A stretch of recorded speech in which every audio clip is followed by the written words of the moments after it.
Hello साथियों, ओम संस्कृताय नमः। हमारे सभी साथियों का, सभी सहयोगियों का स्वागत है हमारे इस online platform one day exam study में। साथियों, जैसा कि आपको पता है, ठीक 1 बजे हमारी संस्कृत की क्लास होती है और इसी श्रृंखला में हम आपसे मिलते हैं ठीक 1 बजे। तो साथियों, 1 बज चुका है और हम अपनी शर्त के अनुसार आपके सामने उपस्थित हैं।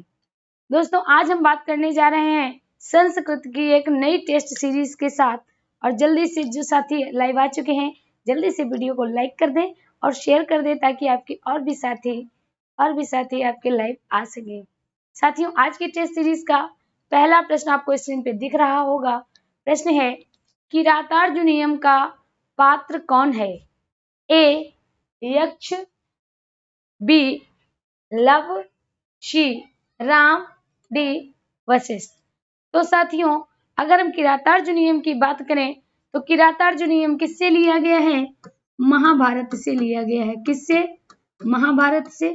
महाभारत के किस पर्व से? वन पर्व से। तो साथियों, उसमें राम, लव और वशिष्ठ इनका वर्णन नहीं है। राइट ऑप्शन हो जाएगा हमारा ये यक्ष। यक्ष अर्जुन से मिलता है और अर्जुन को बताता है कि कैसे इंद्रकील पर्वत पर आप तपस्या करो और तपस्या से शिव को प्रसन्न करके पाशुपात नाम का अस्त्र प्राप्त कर सकते हो। तो ये कौन बताता है? ये यक्ष के द्वारा ही बताया जाता है। तो साथियों, ए ऑप्शन हमारा राइट हो जाएगा। किरातार्जुनीयम का पात्र है यक्ष। बात समझ में आ रही है? तो साथियों, ए ऑप्शन हमारा राइट हो जाएगा। अगला प्रश्न है प्रवक्तुमिच्छन्ति मृषा हितैषिणा।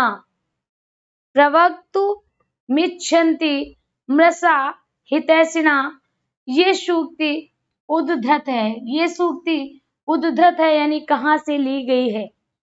ए शिशुपाल वध, बी उत्तर रामचरित, सी मेघदूत, डी किरातार्जुनीयम। साथियों, जल्दी से बताइए सूक्ति किससे ली गई है? शिशुपाल वध से, उत्तर रामचरित से, मेघदूत से या किरातार्जुनीयम से। तो साथियों, याद रखना, ये जो हमारी सूक्ति है वो किरातार्जुनीयम से ली गई। किससे? किरातार्जुनीयम से ली गई है। किरातार्जुनीयम में कितने सर्ग हैं? 8 सर्ग हैं। किरातार्जुनीयम में कितने सर्ग हैं? 18 सर्ग हैं। कितने सर्ग हैं? 18 सर्ग हैं। और साथियों, कितने श्लोक हैं? 1030 श्लोक हैं। कितने हैं? 1030 श्लोक हैं। रचनाकार कौन है? रचनाकार भारवी हैं। रचनाकार कौन है? भारवी हैं। और वीर रस का प्रयोग मिलता है। क्या मिलता है? वीर रस का प्रयोग मिलता है, क्योंकि किरात और अर्जुन का युद्ध का वर्णन है। तो साथियों, वीर रस का प्रयोग हुआ है। अगर पूछ दिया जाए कि किरातार्जुनीयम में किस छंद का प्रयोग हुआ है, तो साथियों याद रखना, वंशस्थ और मालिनी का प्रयोग हुआ है। किसका? वंशस्थ और मालिनी का प्रयोग हुआ है। वंशस्थ में साथियों कितने वर्ण होते हैं? 12 वर्ण होते हैं। वंशस्थ में 12 वर्ण होते हैं, यानी वर्णिक छंद है। और अगर मालिनी की कहानी हमने आपको सुनाई थी, मालिनी एक गरीब लड़की थी और उसका बच्चा जिद करता है खिलौने के लिए, तो वो क्या कहता है? नाना माँ या कहता है ना। तो नगड़ नगड़, मगड़, यगड़ यगड़। साथियों, 3 3 6 3 9 3 चौक 12 3 5 15, यानी कितने वर्ण होते हैं मालिनी में? 15 वर्ण होते हैं। तो इसका डी ऑप्शन हमारा राइट हो जाएगा। डी विकल्प राइट हो जाएगा। कहाँ से लिया गया है? किरातार्जुनीयम से लिया गया है। अगला प्रश्न है, द्वैत वन का तात्पर्य क्या है? साथियों, हमने आपको हर बात शब्दों से सिखाई है और हमने रटाया नहीं है, इसीलिए आपको कोई डिफीट जल्दी नहीं कर सकता है। चलिए, क्या लिखा है? द्वय को क्या कहते हैं? द्वय को क्या कहते हैं? दो। और वन का अर्थ है वन। तो साथियों, यहाँ पर क्या लिखा? द्वैत वन, यानी द्वैत मतलब 2 प्रकार का। ये वन कैसा होगा? 2 प्रकार से संबद्ध होगा। तो देखिए क्या लिखा है, जहां 2 वन हो, जहां देवता रहते हो, या जहां द्यूत क्रीड़ा द्यूत कहते हैं प्रेम को, किसको? प्रेम को, सॉरी धूत कहते हैं, हमने आपको बताया था धूत क्रीड़ा, धूत कहते हैं जुआ को, किसको कहते हैं? जुआ को। तो साथियों द्वैत वन से क्या तात्पर्य है? द्वैत वन से तात्पर्य ऐसा वन जहां शोक और मोह से रहित होकर तप किया जाए, यानी जहां मोह और शोक से दूर होकर तप किया जाए, तपस्या की जाए, उसको द्वैत वन कहा जाता है।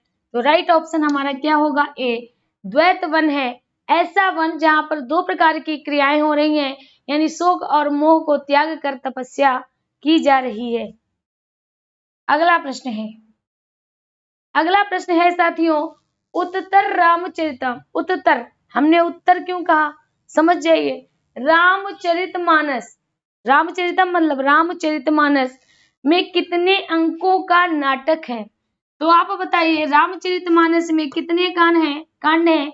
7 कांड है। कितने कांड है? 7 कांड है। तो इसमें भी अंक कितना है? इसमें भी 7 अंक है। कितना है? 7 अंक है। पहली बात साथियों इसकी रचना किसने की? इसकी रचना किसके द्वारा की गई? भवभूति के द्वारा की गई। किसके द्वारा की गई? भवभूति के द्वारा की गई। क्लियर? अगर कोई बात आपको ना समझ में आया करे तो तुरंत पूछ लिया करें। अगर यहाँ हम नहीं बता पाते हैं तो आप कमेंट बॉक्स में पूछ लिया करें। चलिए आगे की बात करें। कौन सा साथियों रस है? करुण रस है। अब अगर रामचरितमानस की बात की जाए तो लिया किससे गया है? रामायण से लिया गया है। तो साथियों पूछा गया है कितने अंकों का नाटक है?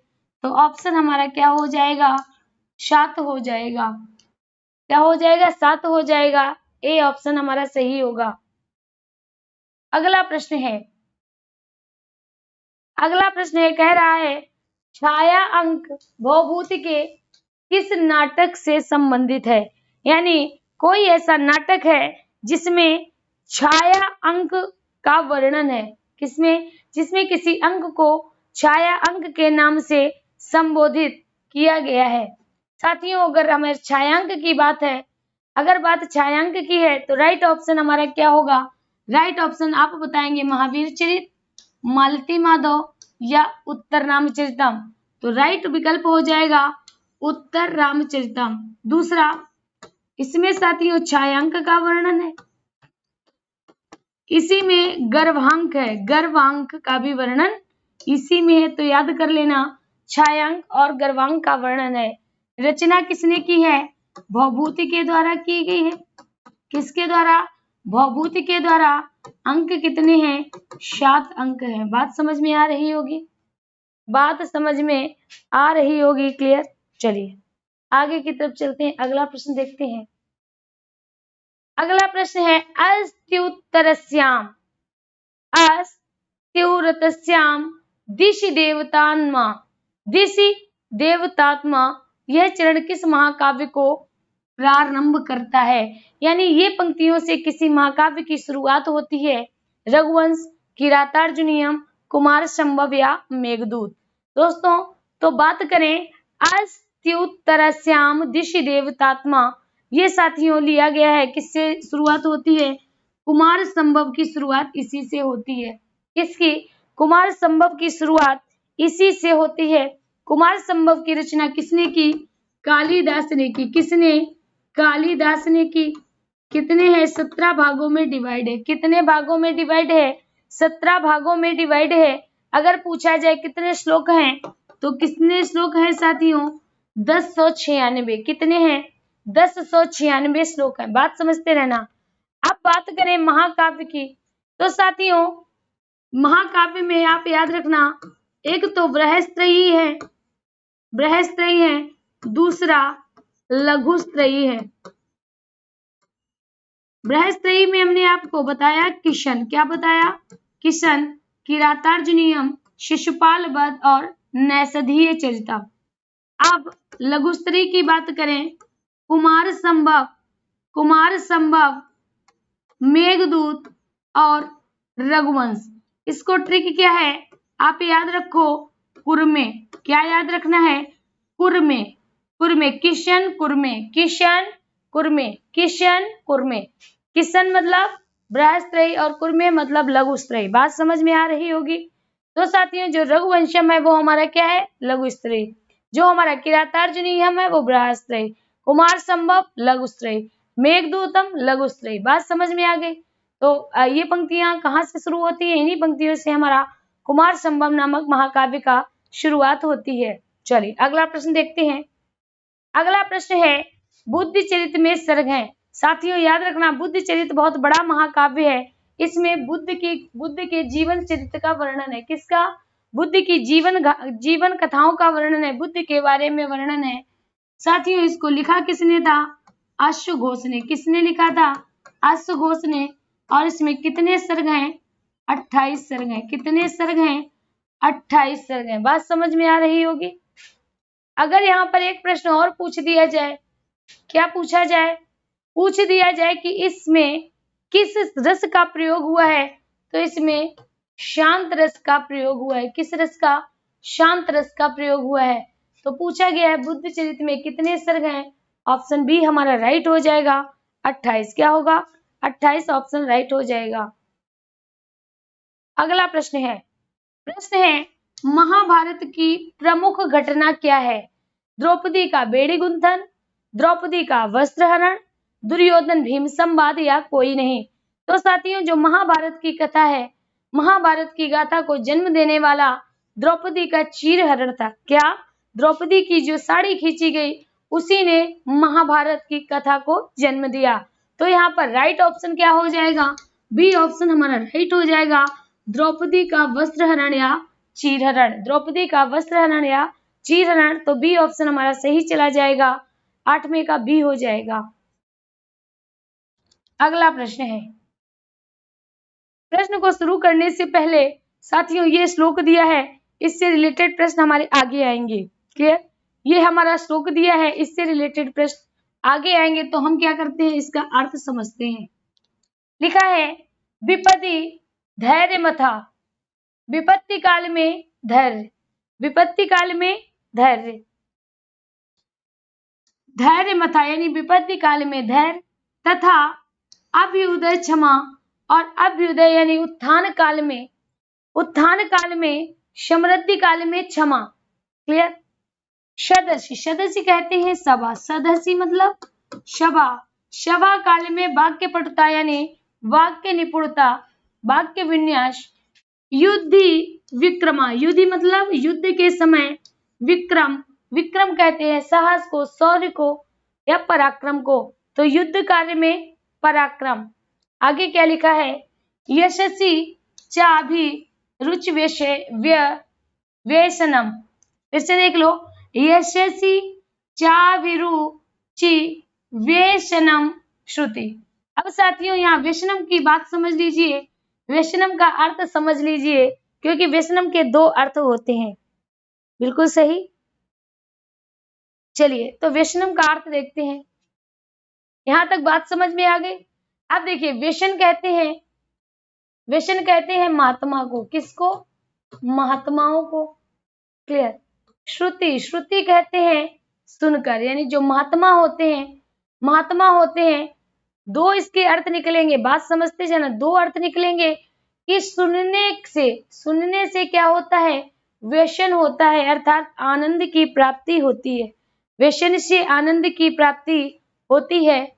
प्रकृति सिद्धिमिदम ही महात्मना, और ऐसे महात्मा क्या होते हैं? प्रकृति से यानी स्वभाव से ही सिद्ध होते हैं, स्वभाव से ही सिद्ध माने जाते हैं। बात समझ में आ रही होगी। फिर से देख लो, एक बार और बता देते हैं, एक बार और बता देते हैं। विपत्ति काल में धैर्य, क्षमा, अभ्युदय काल में क्षमा, सभा काल में वाक्य पटुता, युद्ध काल में शौर्य या पराक्रम, यश काल में अभिरुचि, यश काल में अभिरुचि, और व्यसन काल में श्रुति। श्रुति मतलब सुनकर, यानी वेदों को सुनकर। यहाँ पर अगर बात करें तो इस पूरी पंक्ति का अर्थ निकाल लो, वेदों को सुनकर। क्या निकाल लें? वेदों को सुनकर। यह हम कह सकते हैं सुनने से क्या आता है? व्यसन आता है, आनंद आता है। आपने सुना होगा व्यसन कहते हैं बुरी आदतों को, तो जो बुरा है उसकी आदत बुराई है, जो अच्छा है उसकी आदत अच्छाई है। चलिए, तो यहाँ पर क्या लिखा, प्रकृति सिद्धम इद्धम, यानी प्रकृति से, स्वभाव से ही ऐसे सिद्ध पुरुष ही महात्मा होते हैं। अब इसके आगे प्रश्न लगे हैं, उनका आंसर देना है। पहला है विपदि, सदसि, यशस्वी, युधि इत्यादि शब्दों में विभक्ति क्या है?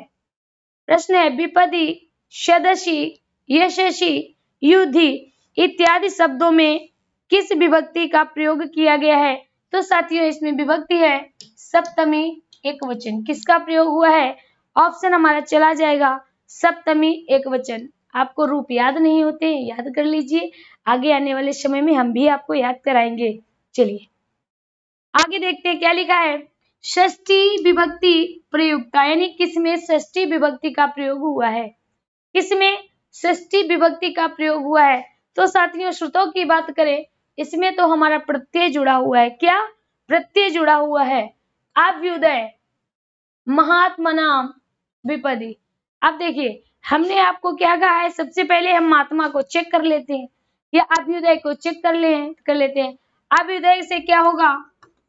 अभ्युदय होगा, क्लियर। और इसमें क्या है, एक ही मात्रा बढ़ रही है, यानी राम में रामे कहाँ आएगा ये हमें देखना पड़ेगा। पूछा षष्ठी विभक्ति गया है, ध्यान से देखना।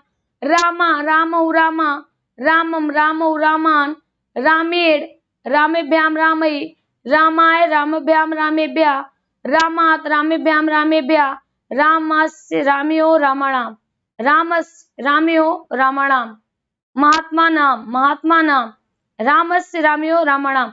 तो साथियों क्या हो जाएगा, फिर आएगा रामे, फिर आएगा रामे, यानी रामे तो सप्तमी में आएगा, रामे सप्तमी में आएगा, तो अभ्युदय भी सप्तमी में आएगा। षष्ठी में क्या चला जाएगा? महात्मा नाम। क्या चला जाएगा? महात्मा नाम चला जाएगा। क्लियर। चलिए आगे की तरफ चलते हैं। अगला प्रश्न है व्यसन पद का अर्थ। व्यसन पद का अर्थ क्या होगा? तो हमने आपको बताया व्यसन का अर्थ होगा अनुराग। व्यसन का होगा अनुराग या पसंद या अच्छा या आनंद। चलिए तो बात करते हैं क्या लिखा है व्यसन पद का अर्थ। अब आप बताइए क्या होगा? घृणा करना, व्यवसाय, दुर्गुण कार्य या अत्यधिक रुचि। क्या होगा? जल्दी से बताएं, जल्दी से बताएं क्या हो जाएगा? व्यसन का राइट आंसर हो जाएगा अत्यधिक रुचि। क्या होगा? अत्यधिक रुचि, उसी को कहते हैं अनुराग। क्या कहते हैं? अनुराग को ही रुचि कहा जाता है।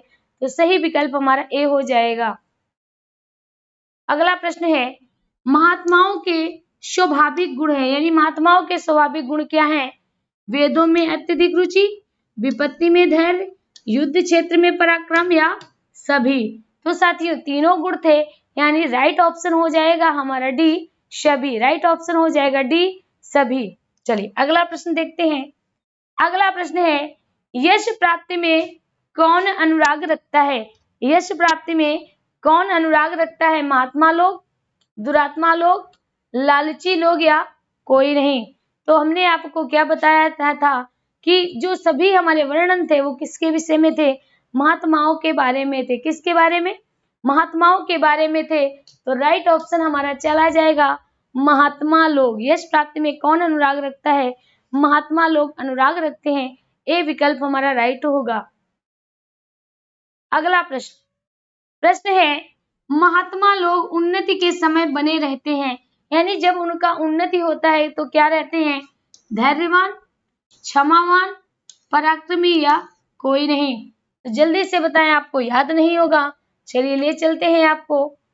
क्या लिखा है? क्या लिखा है? अभ्युदय क्षमा। अभ्युदय मतलब उत्थान काल में क्या रहते हैं? आपको बताना है आपको उत्थान काल में क्या रहते हैं। अरे भाई ये क्या हो गया? उत्थान काल में क्या रहते हैं? धैर्यवान, क्षमा, पराक्रमी या कोई नहीं। तो राइट विकल्प हो जाएगा धैर्यवान रहते, सॉरी क्या रहते हैं? क्या रहते हैं साथियों? राइट ऑप्शन हो जाएगा बी क्षमादान रहते हैं। क्या रहते हैं? क्षमावान रहते हैं। तो राइट ऑप्शन हमारा बी हो जाएगा। क्लियर। अभ्युदय काल में यानी जब उन्नति का काल आता है तो क्षमावान रहते हैं। चलिए अगला प्रश्न देखते हैं। अगला है वाग्दानम इत्यत्र का संधि। वाग्दानम इत्यत्र का संधि अर्थात वाग्दान में वाग क्या लिखा है, गा लगा है। इसका मतलब देखिए इष्टुत्व है, जशत्व है, विसर्ग है या स्वर है। तो स्वर संधि नहीं होगी, स्वर संधि नहीं होगी। इष्टुत्व की बात करें तो अगर सा या ता के बाद अगर सा या चा आता है तो साथियों इस सा और इस ता में बदलाव हो जाता है, इसका सा और चा ही हो जाएगा। ये होता है इष्टुत्व संधि। बात समझ में आ गई। अब आ जाओ जसत्व संधि। अब किसके बारे में बात करते हैं? जसत्व संधि का सूत्र है झलाम जसोवंते। क्या होता है? झलाम जसोवंते अर्थात झल का जस हो जाता है। झल का क्या होता है? जस हो जाता है। तो साथियों यहाँ पर क्या होगा? का रहा होगा। का मेल किससे है? दा से हुआ होगा। दानम है तो का बदल जाएगा। जसत्व क्या होता है? प्रत्येक वर्ग का तीसरा वर्ण। गा क्या है? प्रत्येक वर्ग का तीसरा वर्ण। तो यहाँ तीसरा वर्ण का तीसरा वर्ण क्या होगा? गा होगा। तो राइट हो जाएगा बाग दानम। क्या होगा? बाग दानम हो जाएगा। राइट विकल्प होगा हमारा बी जसत्व। राइट विकल्प हो जाएगा बी जसत्व। समझ में आ रहा होगा। चलिए अगला बात करते हैं। अगला है तत्रैव उक्तम। क्या लिखा है? तत्रैव उक्तम। ध्यान से देखना, यहां लिखे देते हैं।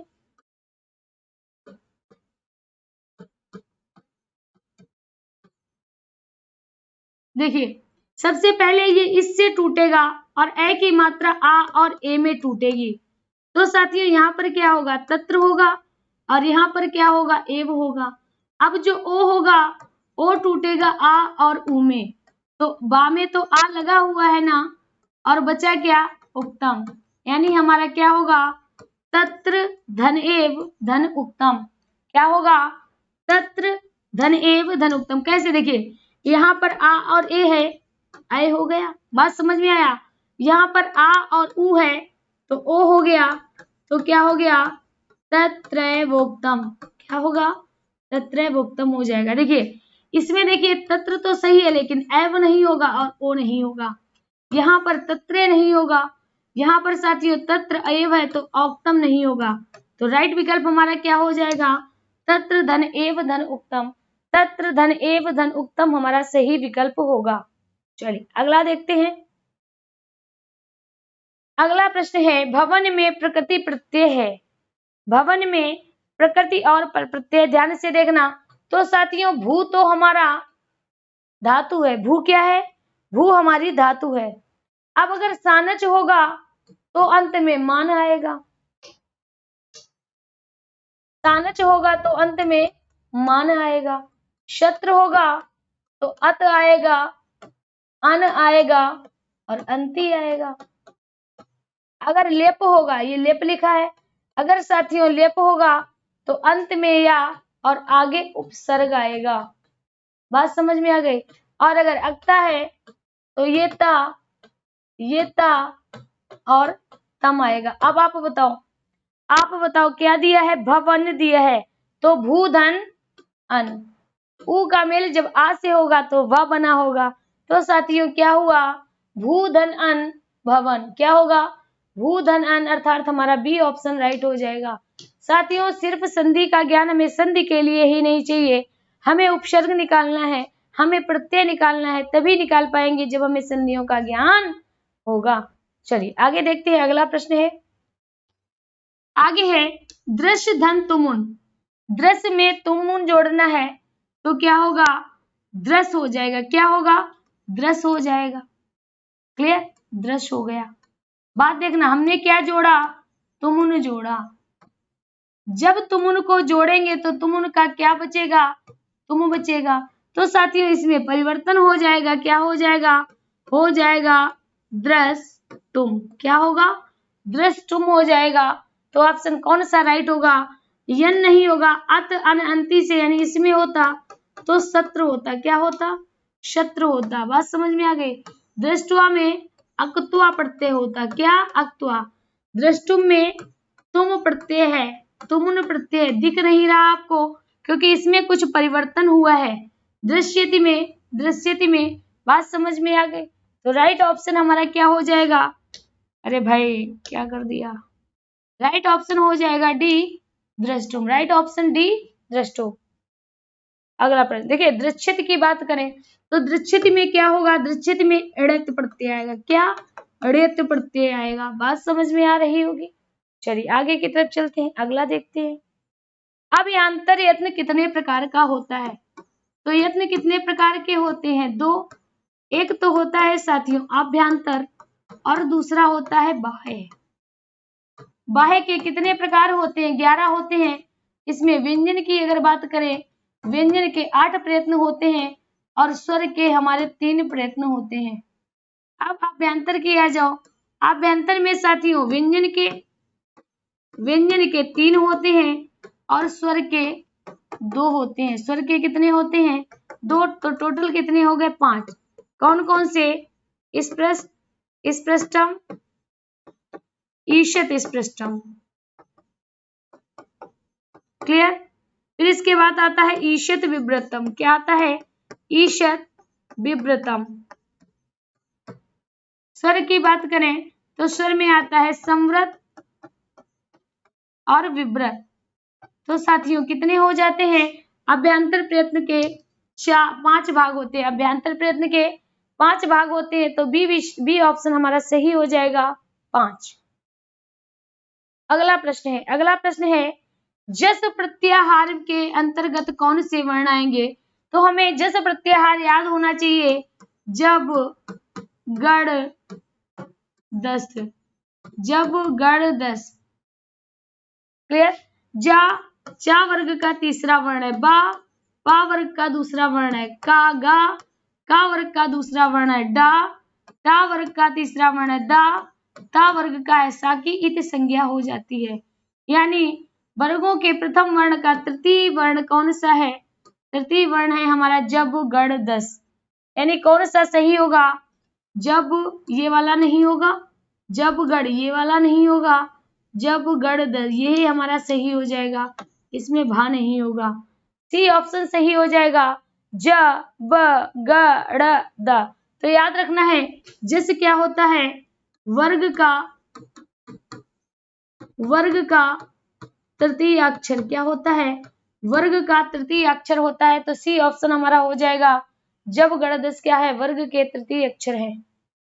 अगला प्रश्न है साथियों, मूर्धा से बोले जाने वाले वर्णों को चुनिए। मूर्धा से कौन से बोले जाते हैं? तो देखिए पहला तो है का वर्ग, चा वर्ग, टा वर्ग, ता वर्ग, पा वर्ग।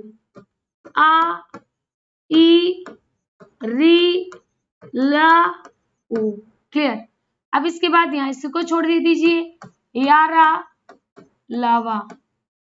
हा यहाँ लिख दीजिए। शाखा, शाहा। यहाँ पर विसर्ग लगा दीजिए। तो आपको क्या दिख रहा है? पूछा क्या गया है? मूर्धा पूछा गया है। आगे हमें क्या लगाना है? यहाँ पर लगा दीजिए KTMDO। मूर्धा मतलब ये वाला आ गया। यानी री टू र खा। री टू मतलब टावर्ग, टू मतलब टावर्ग, रा और खा यही ऑप्शन हमारा सही हो जाएगा। री है लेकिन चा वर्ग नहीं होगा, पापा बाबा नहीं होगा, ये नहीं होगा। तो राइट ऑप्शन हो जाएगा हमारा री। अगर पापा बाबा माँ होता तो ओष्ठ होता। क्या होता? ओष्ठ होता। ला ताता दा होता तो दंत होता। क्लियर? बातें समझ में आ रही हैं? चलिए अगला प्रश्न देखते हैं। अगला प्रश्न है महाप्राणा प्रयत्ने कति वर्णा। यानी महाप्राण में कितने वर्ण होते हैं? तो महाप्राण की बात करें, ध्यान से सुनना है। प्रत्येक वर्ग का दूसरा और चौथा वर्ण। प्रत्येक वर्ग का दूसरा और चौथा वर्ण यानी एक वर्ग में कितने वर्ण हैं? 2 वर्ण हैं। एक वर्ग में कितने वर्ण? 2। और वर्गों की संख्या कितनी है? 5। कौन कौन से? का वर्ग, चा वर्ग, टा वर्ग, ता वर्ग और पा वर्ग। प्रत्येक वर्ग में 2 वर्ण है तो 5 दूना 10 तो ये हो गए। और कौन से हैं? शा, खा, शा, हा। तो साथियों कितने हो गए टोटल? 14 हो जाएंगे। तो डी ऑप्शन हमारा हो जाएगा 14। D option 14।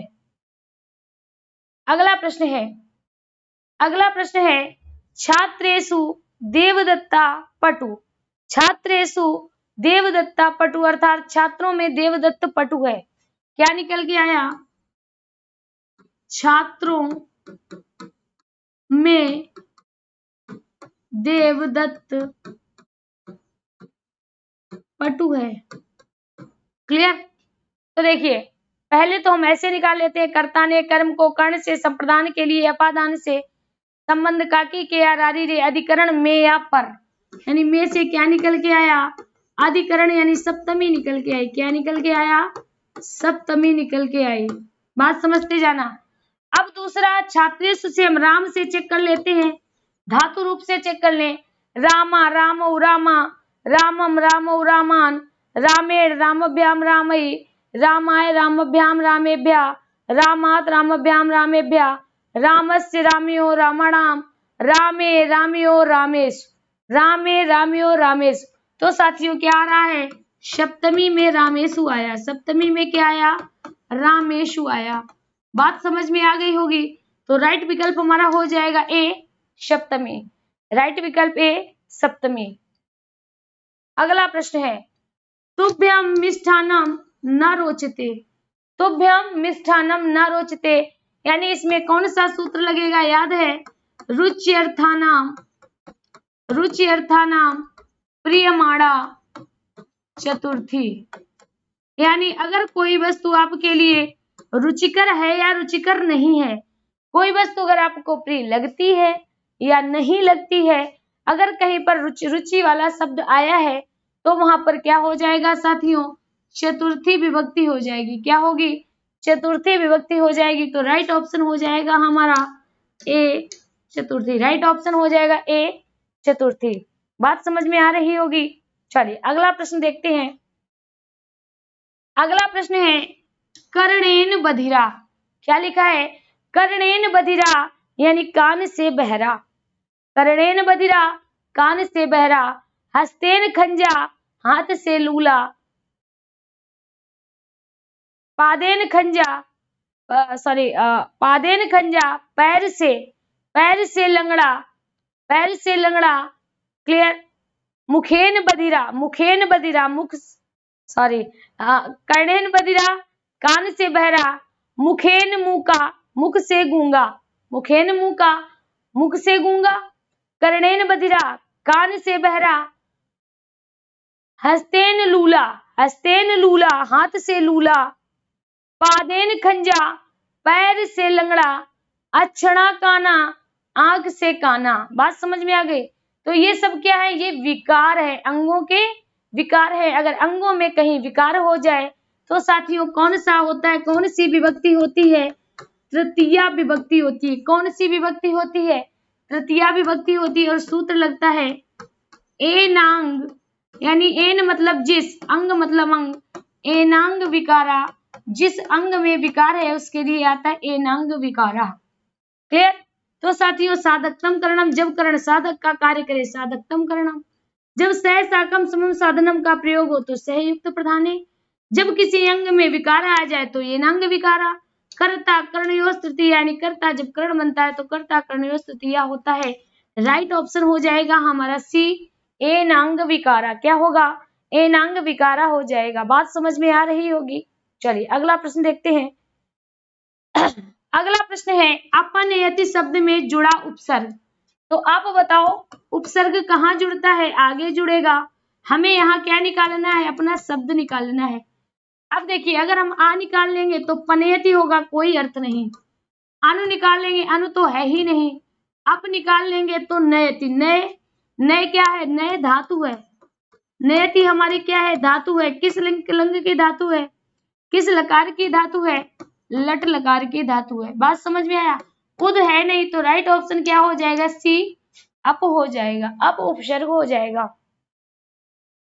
अगला प्रश्न है अगला प्रश्न है, देखिए हमने क्या कहा था, संधि का ज्ञान भी आवश्यक है। अब अगर हमने यहाँ पर लिखा सच्चरित, आप बताओ, अब आप बताओ ये क्या है, एक जैसे दो वर्ण आए हैं तो पहले वाला वर्ण क्या होगा, ता होगा, बस हो गया। सत धन चरित, क्या हो गया, सत धन चरति, सच धन चरति। चलिए तो क्या हो जाएगा साथियों, शाह अगर आप निकाल लोगे तो अचरित बचेगा, अर्थ नहीं। सच निकाल लोगे, सच होगा नहीं, सच नहीं होगा। ऑप्शन क्या होगा, सी ऑप्शन राइट होगा। शत उपसर्ग क्या हो जाएगा, सत उपसर्ग हमारा राइट विकल्प होगा। अगला प्रश्न है, गम धातु में उद उपसर्ग लगाने से, धातु कौन सी है, गम है, रूप कैसे चलते हैं, गच्छति गच्छता गच्छन्ति चलते हैं। उपसर्ग उद जोड़ना है तो क्या हो जाएगा, आप बताओ मेरे भाई, क्या होगा, उद जोड़ना है, उद को जोड़ना है आगे तो अपगच्छति में तो अप लगा हुआ है, उपगच्छति में उप लगा है, उदगच्छति में उद लगा है, अपगच्छति में अब लगा है। तो राइट विकल्प क्या हो जाएगा, सी हो जाएगा, उदगच्छति। क्या होगा, उदगच्छति हो जाएगा। अगला प्रश्न देखते हैं। अगला प्रश्न बहुत सरल है, पूछा गया है, का दियो माँ वशाना वर्णा संति, यानी का से लेकर माँ तक बसने वाले, का से लेकर माँ तक बसने वाले या आने वाले वर्णा वर्ण है। का से लेकर माँ तक जो वर्ण आते हैं उनको क्या कहते हैं, स्पर्श, अंतः, अस्पर्श या अनुनासिक। स्पर्श कोई वर्ण नहीं होता है, अनुनासिक पंचम वर्ण होते हैं। क्या होते हैं, पंचम वर्ण होते हैं। बात समझ में आ गई। अंतः यार अलावा होता है, स्पर्श का से लेकर,